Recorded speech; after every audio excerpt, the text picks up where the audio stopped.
United Kingdom General Election, 2017. The United Kingdom general election of 2017 took place on 8 June 2017. Each of the 650 parliamentary constituencies elected one Member of Parliament to the House of Commons, the lower house of Parliament. In line with the Fixed-Term Parliaments Act 2011, an election had not been due until 7 May 2020. But a call by Prime Minister Theresa May for a snap election received the necessary two-thirds majority in a 522-13 vote in the House of Commons on 19 April 2017. The Conservative Party, which has governed since 2015, was defending a majority of 12 against the Labour Party, the official opposition. May had hoped to get a larger majority for the Conservatives to strengthen her hand in the Brexit negotiations. Some of the opinion polls had shown a 20-point lead over Labour led by Jeremy Corbyn before the election was called, but this lead had narrowed by the time of the election. In fact, the Conservative Party lost its parliamentary majority, and the election resulted in a hung parliament. Following the result, the Conservatives entered into talks with the Democratic Unionist Party of Northern Ireland, whose additional 10 seats could allow for the formation of a minority Conservative government with DUP support. Despite remaining in opposition for its third election, Labour saw its greatest share of the popular vote since 2001. And was the first election since 1997 that saw the party with a net gain of seats. Conversely, despite losing its majority, the Conservatives garnered its highest vote share since 1987. This represented a move back towards two-party politics in the country. The third largest party, the Scottish National Party, had won 56 of the 59 Scottish constituencies in 2015. But returned with 21 fewer seats. Several of these seats went to the Conservatives, in a reversal of a general trend in other parts of the UK. It was suggested part of the reason was a backlash against Scottish independence. The Liberal Democrats won several seats from the Conservatives and SNP, increasing their seat count. In Northern Ireland, the DUP and Sinn Féin both gained additional seats, capturing all the seats won at the last election by the UUP and the SDLP. Support for the UK Independence Party, which enjoyed a significant portion of the popular vote in 2015, was largely wiped out. Negotiation positions following Britain's invocation of Article 50 of the Treaty on European Union in March 2017 to leave the EU featured in the election campaign, as did the regular major issues of the economy, education, jobs and the NHS. Following a bombing in Manchester and a terrorist attack in London, leading to temporary campaign suspensions from 23 to 24 May and on 4 June respectively, national security became a particularly prominent election issue. Electoral system. Each parliamentary constituency of the United Kingdom elects one MP to the House of Commons using the first-past-the-post system. If one party obtains a majority of seats, then that party is entitled to form the government, with its leader as Prime Minister. If the election results in no single party having a majority, then there is a hung parliament. In this case, the options for forming the government are either a minority government or a coalition government.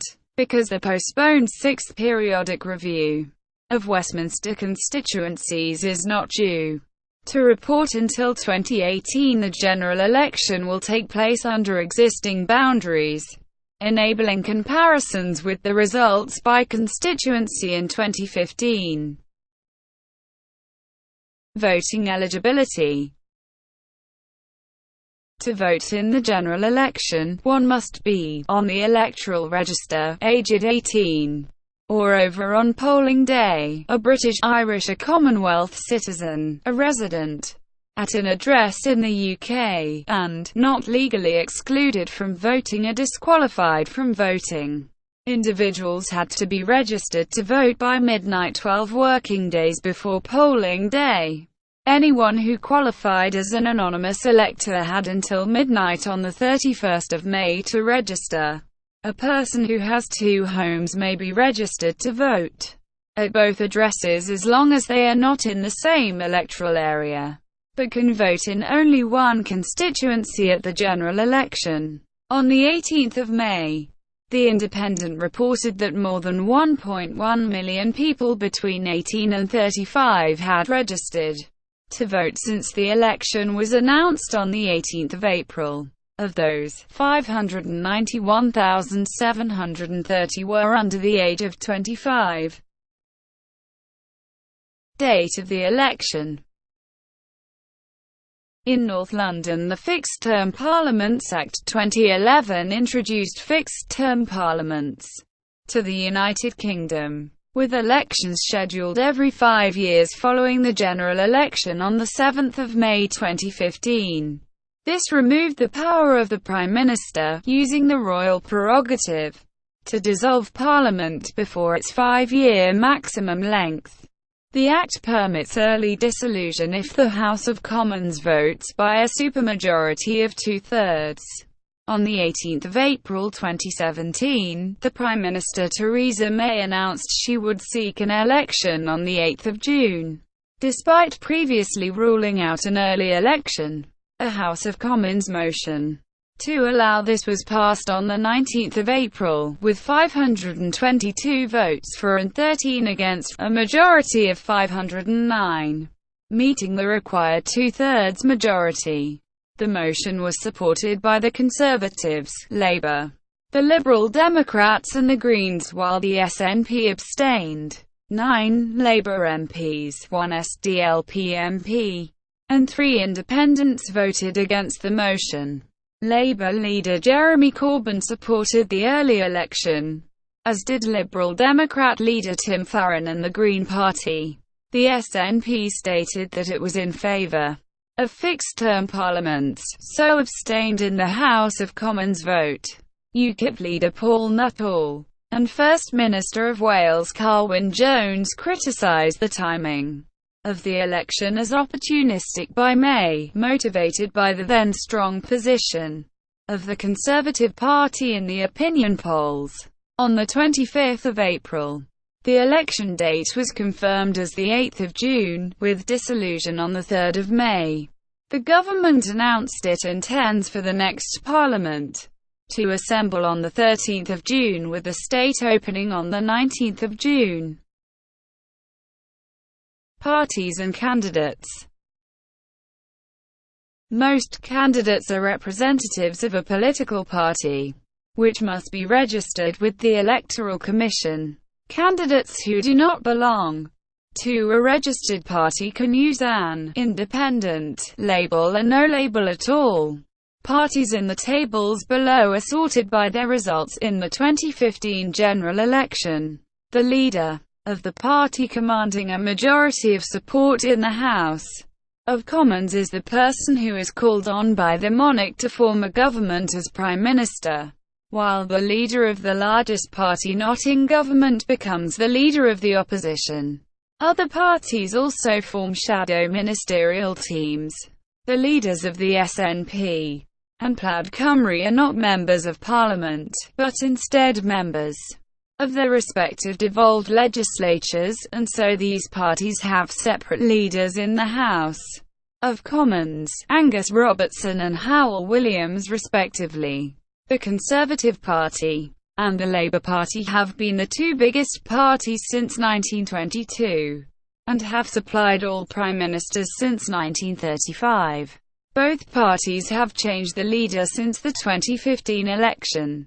David Cameron, who had been a leader of the Conservative Party since 2005 and Prime Minister since 2010, was replaced in July 2016 by Theresa May following the referendum on the United Kingdom's membership of the European Union. Jeremy Corbyn replaced Ed Miliband as leader of the Labour Party and leader of the opposition in September 2015 and was re-elected leader in September 2016.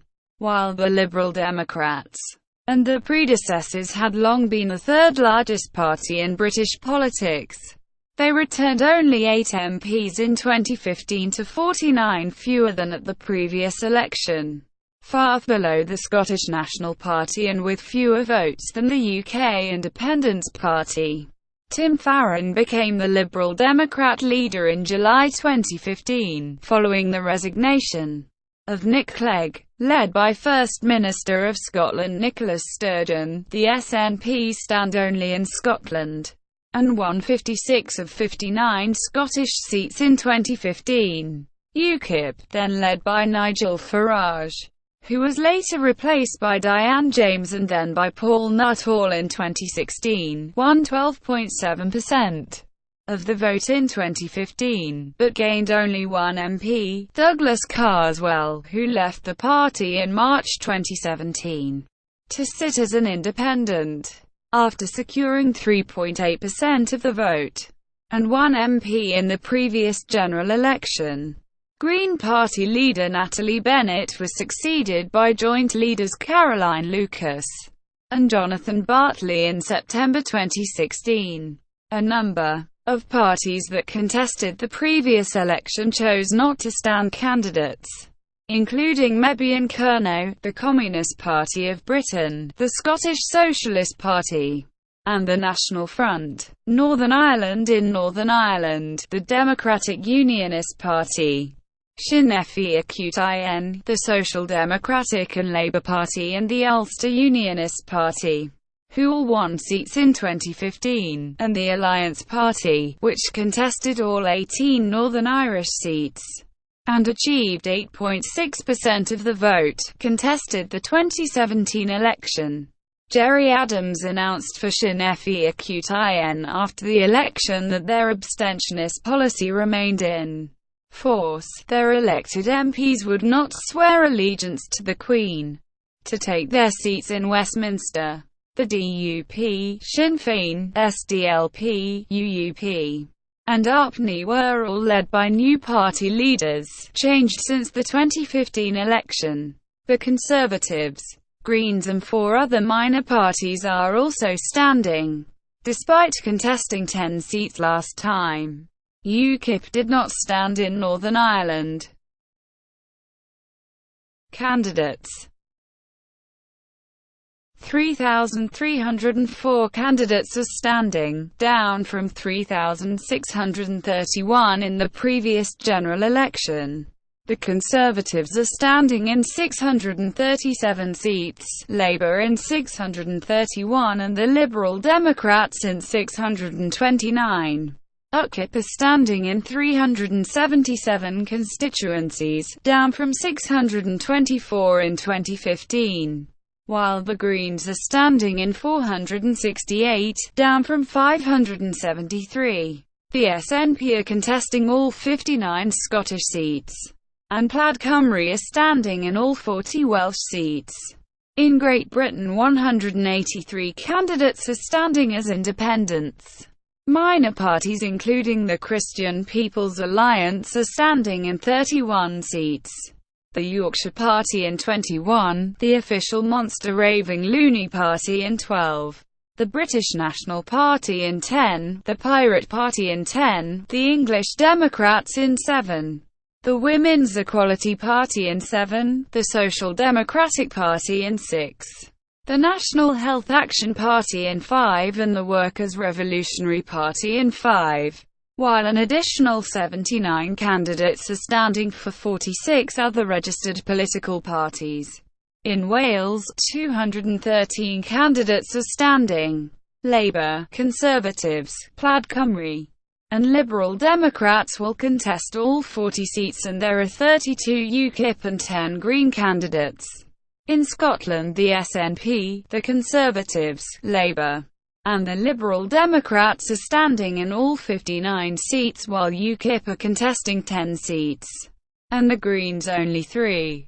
Of the 109 candidates in Northern Ireland, Sinn Féin, the SDLP, and the Alliance are contesting all 18 seats, the DUP standing in 17, the UUP in 14, and the Conservatives and Greens in 7 each.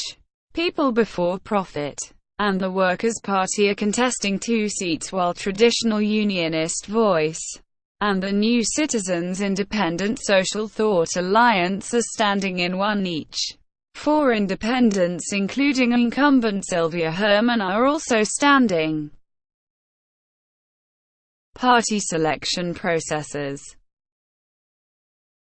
Unlike in previous elections, the timetable of the snap election required parties to select candidates in just under 3 weeks, to meet the 11th of May deadline.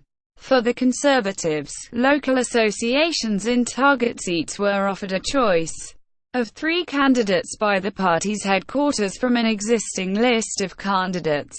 Without inviting applications, candidates in non-target seats were to be appointed directly, and MPs were to be confirmed by a meeting of the local parties. Labour required sitting MPs to express their intention to stand, automatically reselecting those that did. Labour advertised for applications from party members for all remaining seats by the 23rd of April, having devolved selections to its Scottish and Welsh parties. Labour's National Executive Committee endorsed all parliamentary candidates on the 3rd of May except for Rochdale, the seat of suspended MP Simon Danczuk. On the 7th of May, Steve Rotherham announced he was standing down as MP for Liverpool Walton following his election as Liverpool City Region Mayor, leaving 5 days to appoint a candidate by close of nominations. The SNP confirmed on the 22nd of April that its 54 sitting MPs would be re-selected, and that its suspended members, Natalie McGarry and Michelle Thompson, would not be nominated as SNP candidates. The party subsequently selected candidates for McGarry's and Thompson's former seats, as well as for the 3 Scottish constituencies they did not win in 2015. The Liberal Democrats had already selected 326 candidates in 2016, and over 70 in 2017 before the election was called. Meetings of local party members from UKIP, the Greens and Plaid Cymru selected their candidates. Parties in Northern Ireland were not believed to have already selected candidates due to the Assembly elections in March. Prior to discussions with the DUP on the 24th of April, the UUP re-selected its 2 sitting MPs, and indicated that it would not contest the 3 constituencies of Belfast North, Belfast West, and Foyle. Sinn Féin selected Assembly member Barry McElduff to replace MP Pat Doherty as its candidate in West Tyrone. High-profile candidates. Ken Clarke, the father of the House of Commons, had said he would retire in 2020, but opted to stand again in the 2017 election. Former Conservative Employment Minister Esther McVey was selected to contest Tatton, and Zach Goldsmith was adopted as the Conservative candidate for Richmond Park, having lost the 2016 by-election as an independent after previously serving as the constituency's Conservative MP since 2010. After coming second in the Stoke-on-Trent Central by-election earlier in the year, UKIP leader Paul Nuttall announced he would contest Boston and Skegness. Former Labour MP for Manchester Central Tony Lloyd, who served as Greater Manchester Police and Crime Commissioner from 2012 and interim Mayor of Greater Manchester since 2015, was selected to contest Rochdale. The former Labour MP Simon Danczuk is standing as an independent candidate after being banned from standing as a Labour candidate and leaving the party. A number of former Liberal Democrat ministers who were defeated in 2015 announced they would stand for election in their former seats, including Sir Vince Cable in Twickenham, Sir Ed Davey in Kingston and Surbiton, Sir Simon Hughes in Bermondsey and Old Southwark, and Joe Swinson in East Dunbartonshire. After the former MP for Bradford East, David Ward, was dropped as a candidate by the Liberal Democrats for anti-Semitism, he announced his intention to run as an independent in his former seat. Electoral alliances and arrangements. Ahead of the general election, crowdfunding groups such as More United and Open Britain were formed to promote candidates of similar views standing for election, and a progressive alliance was proposed. Former UKIP donor Aaron Banks suggested a patriotic alliance movement. Tactical voting to keep the Conservatives out of government was suggested on social media. Gina Miller, who took the government to court over Article 50, set out plans to tour marginal constituencies in support of pro-EU candidates. Within a few days of the election being announced, the Green Party and the SNP each proposed to collaborate with Labour and the Liberal Democrats to prevent a Conservative majority government. Lib Dem leader Tim Farron quickly reaffirmed his party's opposition to an electoral pact or coalition with Labour, citing electorally toxic Corbyn and concerns over Labour's position on Brexit. On the 22nd of April, the Liberal Democrats also ruled out a coalition deal with the Conservatives and SNP. Labour ruled out an electoral pact with the SNP, Liberal Democrats and Greens. Notwithstanding national arrangements, the Liberal Democrats, the Greens, and UKIP indicated they may not stand in every constituency. The Green Party chose not to contest 22 seats in England and Wales explicitly, to increase the chance of a progressive candidate beating the Conservatives, including in southwest Surrey, the seat of Health Secretary Jeremy Hunt, in favour of the National Health Action Party candidate. The Scottish Greens contested just 3 constituencies. The Liberal Democrats agreed to stand down in Brighton Pavilion, after indicating they may not nominate candidates in seats held by strongly pro-Brexit Conservative MPs. UKIP nominated 377 candidates. It was suggested this would help the Conservatives in marginal seats. In Northern Ireland, there were talks between the DUP and UUP. Rather than a formal pact, the DUP agreed not to contest Fermanagh and South Tyrone, while the UUP chose not to stand in 4 constituencies. After talks between Sinn Féin, the SDLP, and the Greens about an anti-Brexit agreement, no agreement was reached. The Greens said there was too much distance between the parties. Sinn Féin's abstentionist policy was criticised, and the SDLP admitted an agreement was unlikely. On 8 May, the SDLP rejected Sinn Féin's call for them to stand aside in some seats. Background. Prior to the calling of the general election, the Liberal Democrats gained Richmond Park from the Conservatives in a by-election, a seat characterised by its high Remain vote in the 2016 EU referendum. The Conservatives held the safe seat of Sleaford and North Hykeham in December 2016. In by-elections on 23 February 2017, Labour held Stoke-on-Trent Central, but lost Copeland to the Conservatives, the first time a governing party had gained a seat in a by-election since 1982. The general election comes soon after the Northern Ireland Assembly election on 2 March. Talks on power sharing between the DUP and Sinn Féin had failed to reach a conclusion. with Northern Ireland thus facing either another Assembly election or the imposition of direct rule. The deadline was subsequently extended to the 29th of June. Local elections in England, Scotland and Wales took place on the 4th of May. These saw large gains by the Conservatives and large losses by Labour and UKIP.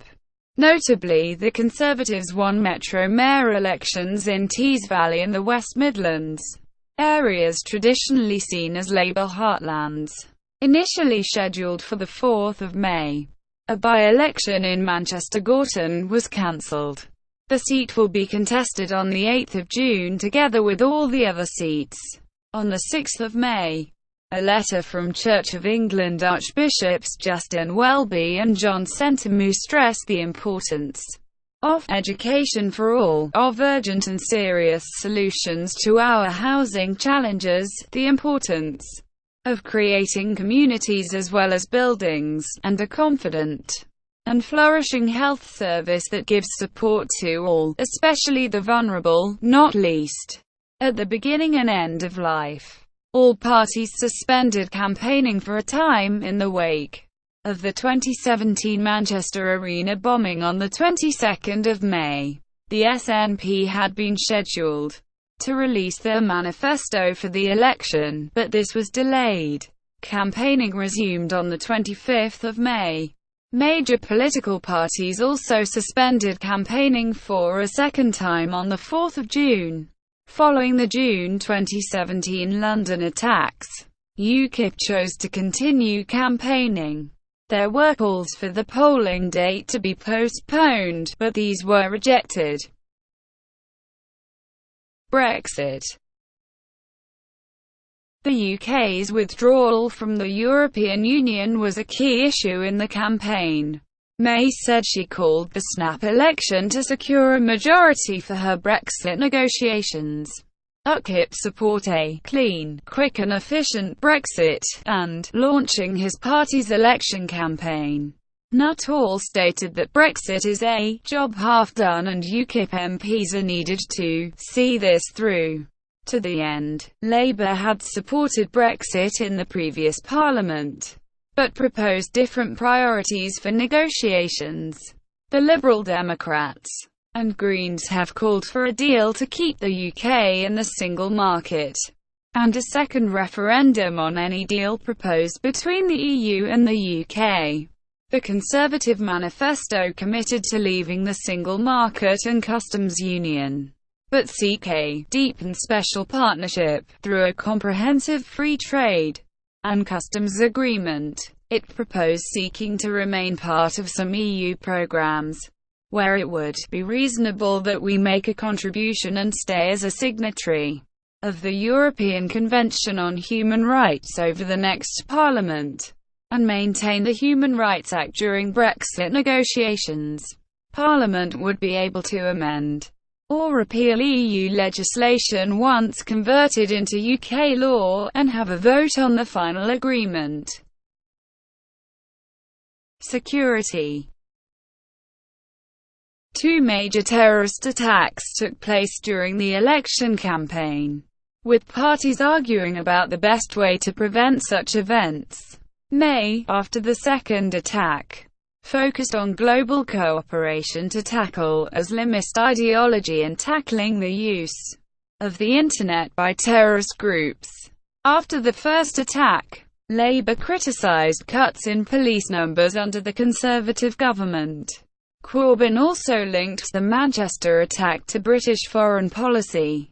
The Conservatives stated that spending on counter-terrorism for both the police and other agencies had risen.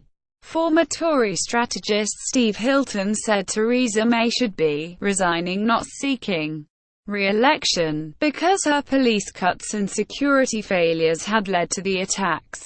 Labour leader Jeremy Corbyn backed calls for May to resign, but said she should be removed by voters. May said the police budgets for counter-terrorism had been maintained, and that Corbyn had voted against counter-terrorism legislation. The Conservative manifesto proposed more government control and regulation of the Internet, including forcing internet companies to restrict access to extremist and adult content. After the London attack, Theresa May called for international agreements to regulate internet. Conservative stances on regulation of internet and social media have been criticised by Liberal Democrats leader Tim Farron, the Open Rights Group, and some academic experts on radicalization, Farron likening them to North Korea and China's state surveillance and censorship. On 6 June, May promised longer prison sentences for people convicted of terrorism, and restrictions on the freedom of movement or deportation of militant suspects when it is thought they present a threat, but there is not enough evidence to prosecute them, stating that she would change human rights laws to do so if necessary. The UK's nuclear weapons, including the renewal of the Trident system, was also prominent during the campaign. The Conservatives and Liberal Democrats favour Trident renewal.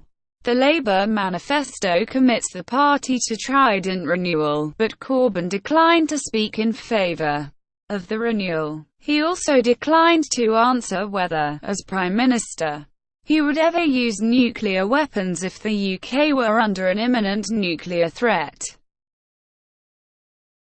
Social care. Social care became a major election issue after the Conservative Party's manifesto included new proposals, which they subsequently changed after criticism. The previous coalition government had commissioned a review by Andrew Dill not into how to fund social care, Scottish independence and the future of the UK.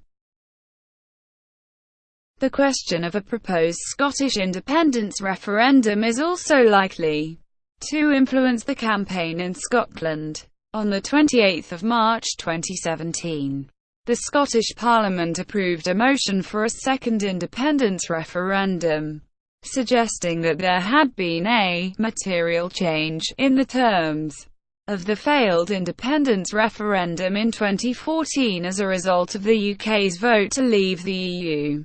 The SNP hopes to hold a second independence referendum once the Brexit terms are clear, but before the UK leaves the EU. May has said her government would not approve an independence referendum before Brexit negotiations have finished. Unanimous agreement among EU leaders on the negotiating stance included the need to resolve arrangements for the Northern Ireland border and the rights of EU and UK citizens living in other countries before trade negotiations could take place. Possible coalitions. Although Labour and the Liberal Democrats have both rejected election pacts with each other, and with the Greens in the SNP, and although the Liberal Democrats have also ruled out a coalition deal with the Conservatives, the Conservatives are expected to campaign on this theme. Similar messages against a potential Lib-Lab pact are credited with having secured a Conservative win in the 1992 and 2015 elections. On 19 April, May warned against a Labour-SNP-Lib Dem pact that would divide our country. Conservatives. May launched the Conservative campaign with a focus on Brexit, lower domestic taxes, and avoiding a Labour-Lib Dem SNP coalition of chaos, but she refused to commit not to raise taxes. On 30 April, May stated that it was her intention to lower taxes if the Conservatives won the general election, but only explicitly ruled out raising VAT. May reiterated her commitment to spending 0.7% of GNI on foreign aid. Theresa May hired Linton Crosby, the campaign manager for the Conservatives in the 2015 general election, as well as Barack Obama's 2012 campaign manager, Jim Messina. The Conservative campaign was noted for the use of targeted adverts on social media. in particular attacking Corbyn. The repeated use of the phrase "strong" and "stable" in the Conservatives' campaigning attracted attention and criticism. Some expressed concern that the party may have restricted media access to the Prime Minister, while some speculated that an investigation into campaign spending by the Conservatives in the 2015 general election was a factor behind the snap election. On 10 May the Crown Prosecution Service said that despite evidence of inaccurate spending returns, no further action was required.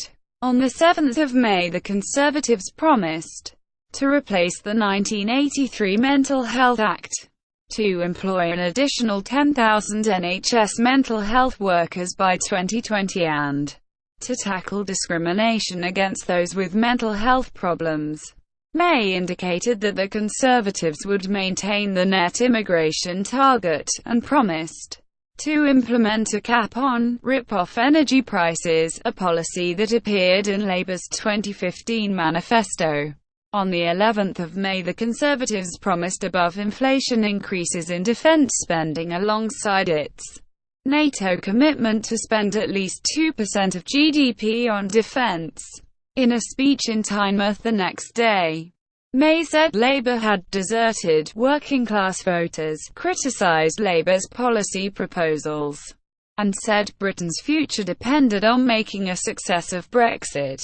On 14 May the Conservatives propose a new generation of social housing, paid from the existing capital budget, offering funding to local authorities, and changing compulsory purchase rules.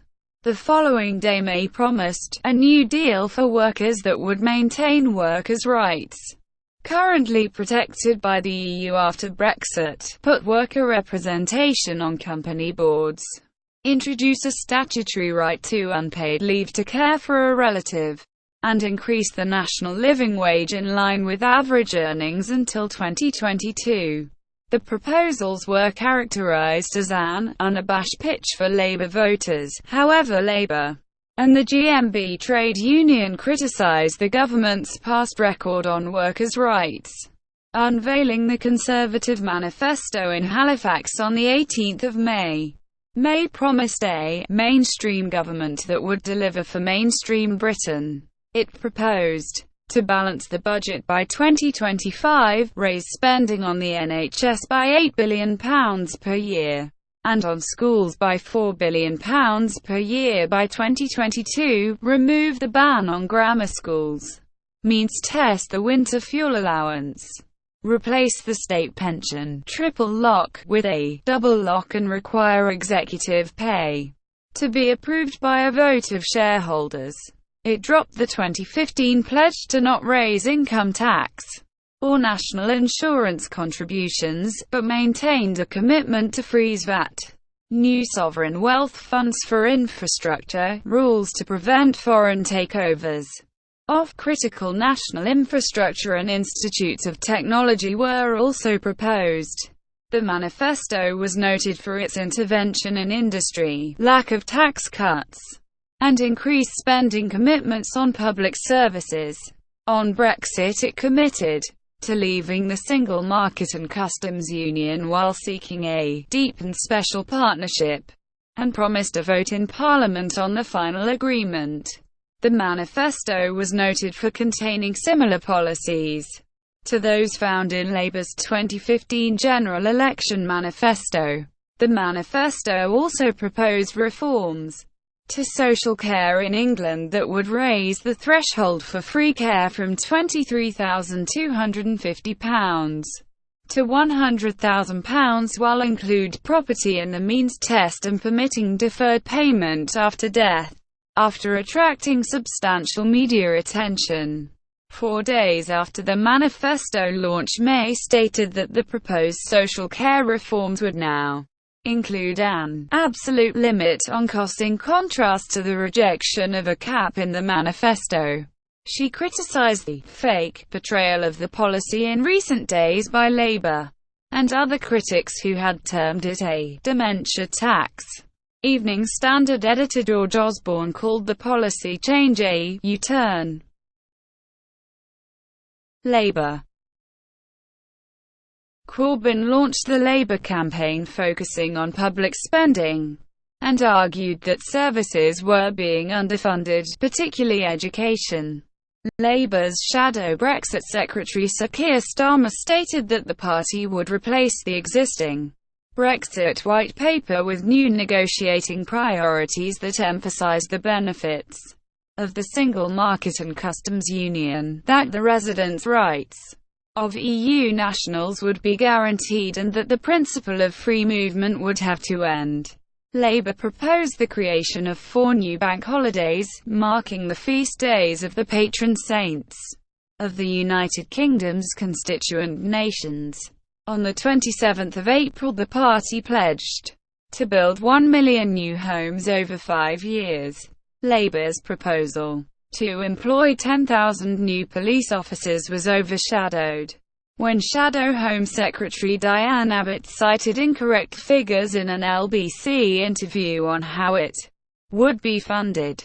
Labour later confirmed that the £300 million cost would be funded by reversing cuts to capital gains tax, although it was noted that the party had also pledged some of those savings towards other expenditure plans. On the 7th of May, Shadow Chancellor John McDonnell ruled out rises in VAT, and in income tax, and employee national insurance contributions for those with earnings below £80,000 per year. The following day, Labour outlined plans to ban junk food, TV adverts and parking charges at NHS hospitals. Launching the party's campaign on the 9th of May, Corbyn emphasised Labour's support for a jobs-first Brexit that safeguards the future of Britain's vital industries.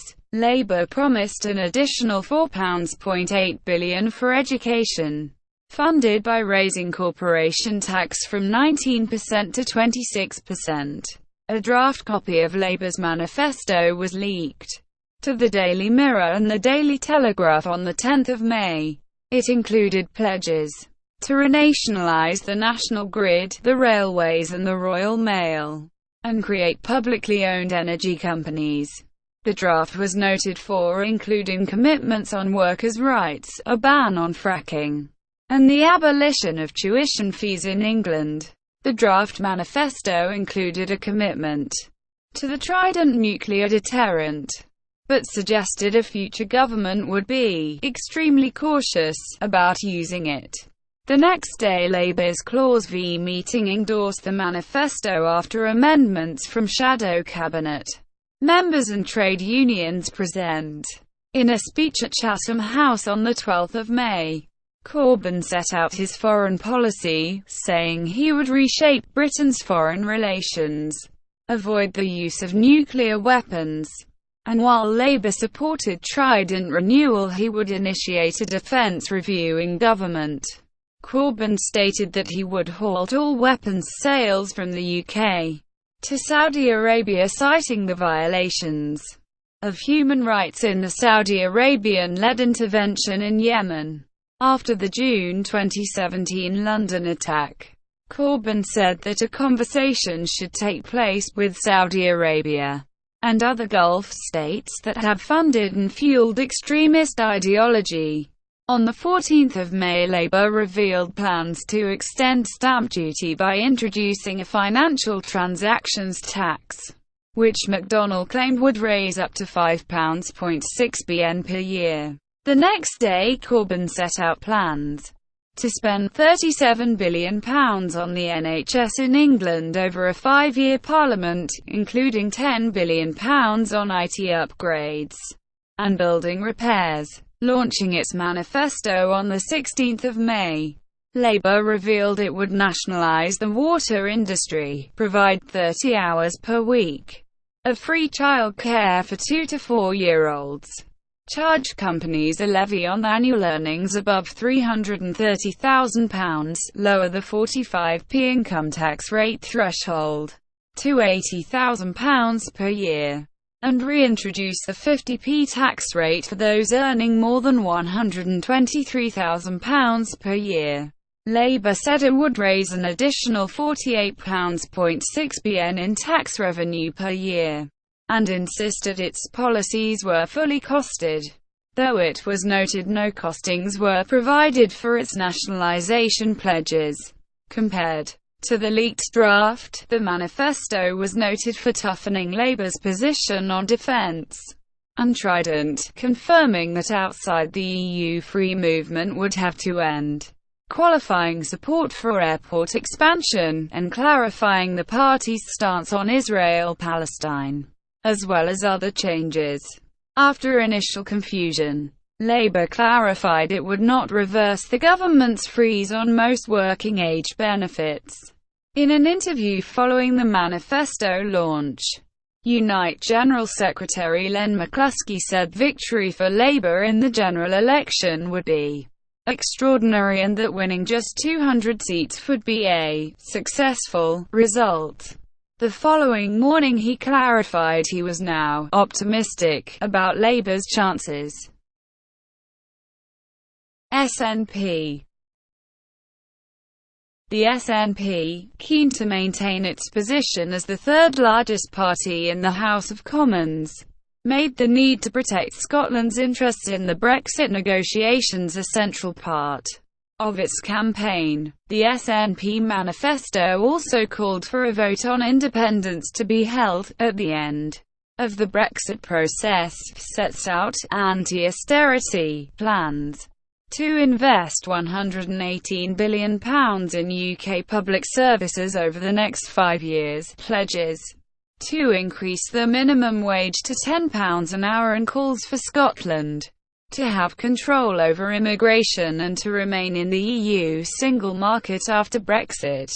With the polls closing, Nicola Sturgeon told the Today programme that SNP could support a Labour government on an issue-by-issue basis in the event of a hung parliament, and that she would be open to forming a progressive alternative to a Conservative government. Liberal Democrats. Central themes of the Liberal Democrat campaign are offering a second referendum on any eventual Brexit deal, and for the UK to stay in the single market. The party was reported to have drawn up a target list of Conservative seats which had voted to remain in the EU, which is said to include Twickenham and Oxford West and Abingdon, and are believed to be targeting Vauxhall, previously represented by Leave supporting Labour MP Kate Hoey. Bob Marshall-Andrews, a former Labour MP from 1997 to 2010, announced he would support the Liberal Democrats. The party reported a surge in membership after the election was called, passing 100,000 on 24 April 2017, having grown by 12,500 in the preceding week. The party had also reported raising £500,000 in donations in the first 48 hours after May's announcement of an early election. An early issue raised in the campaign was Tim Farron's views, as a Christian, regarding gay sex and LGBT rights, after declining to state whether he thought gay sex was a sin. Farron affirmed that he believed neither being gay nor having gay sex are sinful. The party proposed raising income tax by 1p to fund the NHS, and maintaining the triple lock on the state pension. The Liberal Democrats also promised an additional £7 billion to protect per-pupil funding in education. They said it would be partly funded by remaining in the EU single market. On the 11th of May, the Liberal Democrats pledged to accept 50,000 refugees from Syria over 5 years, with Farron saying that the £4.3 billion costs would over time be repaid in taxes by those refugees that settle in Britain. On the 12th of May, the party revealed plans to legalise cannabis and extend paid paternity leave. Farron proposed financial incentives for graduates joining the armed forces and committed to NATO's 2% of GDP defence spending target. The next day the Liberal Democrats promised to end the cap on public sector pay increases and repeal the Investigatory Powers Act. On 16 May the Liberal Democrats proposed an entrepreneur's allowance, to review business rates and to increase access to credit. Policies emphasized during their manifesto launch on 17 May included a second referendum on a Brexit deal with the option to remain a member of the EU, discounted bus passes for 16 to 21-year-olds, the reinstatement of housing benefit for 18 to 21-year-olds, a £3 billion plan to build 300,000 new houses a year by 2022 and support for renters to build up equity in the rented properties. UKIP. Paul Nuttall announced that UKIP's manifesto will seek to ban the burqa, outlaw Sharia law, impose a temporary moratorium on new Islamic schools, and require annual checks against female genital mutilation for high-risk girls. UKIP's deputy leader Peter Whittle confirmed that beekeepers would be exempt from the ban on face coverings, and Margot Parker argued that nuns' habits were not included in the ban as they don't cover their face. In response to the proposed burqa ban, UKIP's Foreign Affairs spokesperson James Carver resigned, labelling the policy misguided. Despite losing all 145 of the seats it was defending in the 2017 local elections, Nuttall insisted voters would return to UKIP in the general election. On 8 May UKIP proposed a net migration target of 0 within 5 years. On fishing, UKIP wants to see a 200-mile exclusive economic zone, where all fish caught by foreign vessels in British waters must be landed, processed, and sold in Britain. Television debates. Within hours of the election being announced, Corbyn, Farron, and Sturgeon called for televised debates. The Prime Minister's office opposed the idea of any televised debates during the campaign, despite the opposition of the Prime Minister. On 19 April the BBC and ITV announced they planned to host leaders' debates, as they had done in the 2010 and 2015 elections, whether or not May takes part. Labour subsequently ruled out Corbyn taking part in television debates without May. Broadcaster Andrew Neil also separately interviewed the party leaders in the Andrew Neil interviews on BBC One, starting on the 22nd of May with Theresa May. There were also due to be interviews with Paul Nuttall, Tim Farron, Nicola Sturgeon, and Jeremy Corbyn during the same week. However, the 2017 Manchester Arena bombing led to the suspension of general election campaigning on 23 and 24 May 2017. The interview with Corbyn still went ahead as planned on 26 May 2017, and the interviews with the leaders of the smaller parties that had been cancelled in between were rescheduled for later dates. ITV Tonight are also running a series of programmes with the major party leaders. Sky News and Channel 4 announced an election programme to take place on 29 May where Theresa May and Jeremy Corbyn were individually interviewed by Jeremy Paxman after taking questions from a studio audience. The BBC announced 2 debates, to which all 7 main party leaders would be invited, to be shown on BBC One on 31 May in Cambridge and 6 June in Manchester. Both Theresa May and Jeremy Corbyn had earlier stated they would not attend the 31 May debate. May stated that she had decided not to attend as she had debated Jeremy Corbyn many times in Parliament, and that she would be meeting the public instead. On 31 May, Corbyn announced that he had changed his mind and would be attending the BBC Leaders' debate in Cambridge, calling on May to do the same. Amber Rudd appeared for the Conservatives. The BBC hosted separate debates for the English regions, Scotland and Wales, and a Question Time special with May and Corbyn separately answering questions from voters on the 2nd of June. This was chaired by David Dimbleby. Sturgeon and Farron were expected to do the same on the 4th of June. But this programme was delayed by the June 2017 London attack. It was rescheduled for 9 p.m. on the 5th of June, and the presenter changed to Nick Robinson. However, the BBC did host two back-to-back episodes of a special election programme titled Election Questions on the night the 4th of June. The first episode took place in Bristol and featured the co-leader of the Green Party of England and Wales, Jonathan Bartley, followed by the leader of the UK Independence Party, Paul Nuttall. The second episode took place in Swansea and featured Leanne Wood, leader of the Welsh political party, Plaid Cymru. The programme consisted of each of the party leaders being individually questioned by a studio audience. STV planned to host a live TV debate in Glasgow with 4 Scottish party leaders on the 24th of May, but was postponed due to the Manchester Arena bombing. The debate was rescheduled for Tuesday the 6th of June. Endorsements.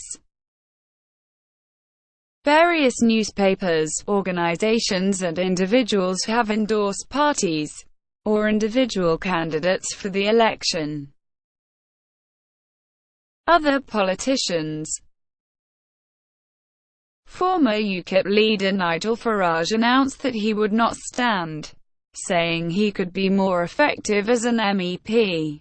UKIP major donor Aaron Banks, who had earlier indicated his intention to stand in Clacton to defeat Douglas Carswell, withdrew in favour of the UKIP candidate after Carswell announced he would be standing down.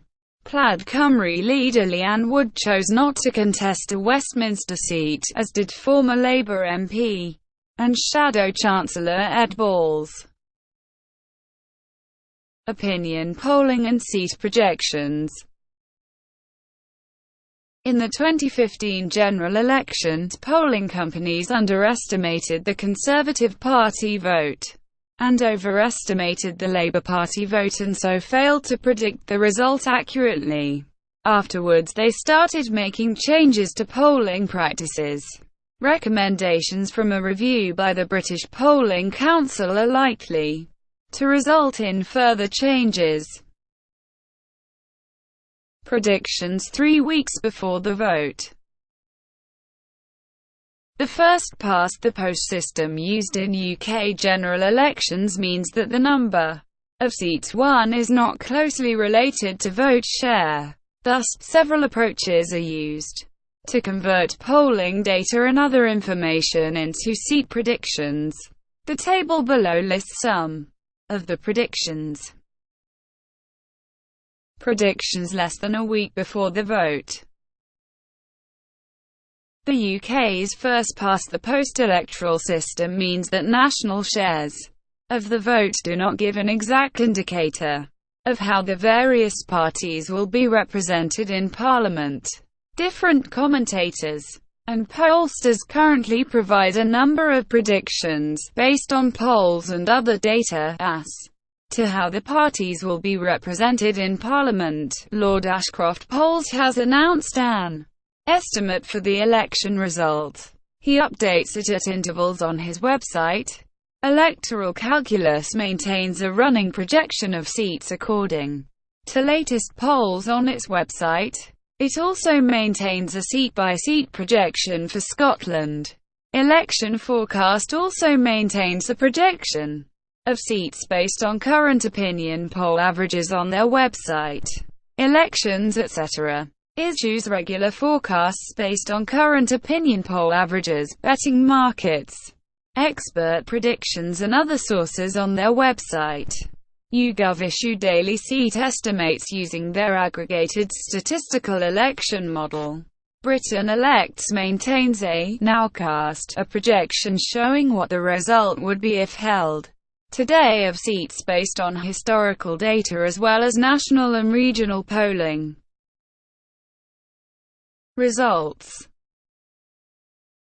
The net results saw Labour and the Liberal Democrats gain seats at the expense of Conservatives and the SNP. The Conservatives remained the largest single party, but without an absolute majority.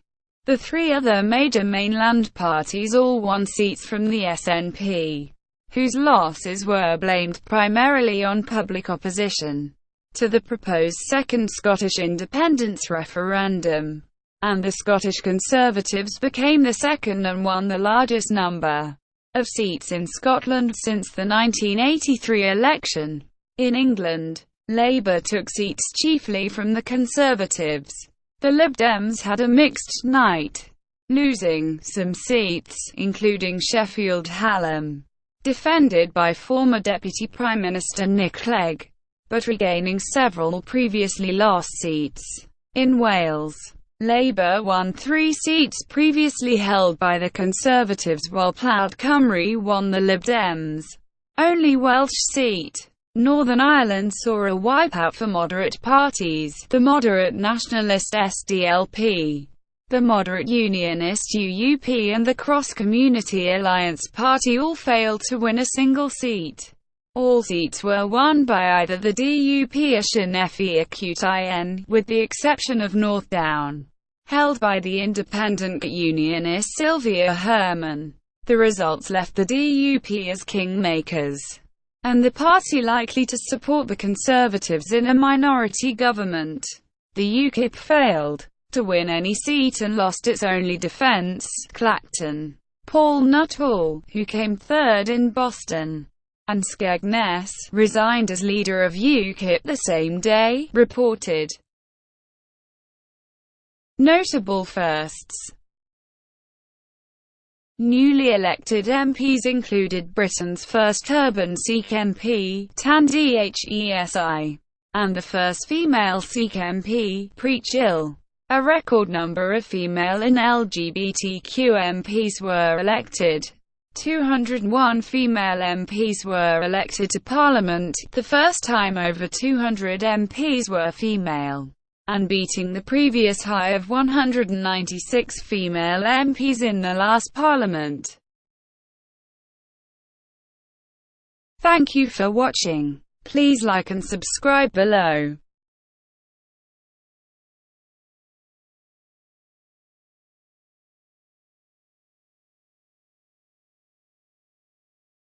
Please like and subscribe below.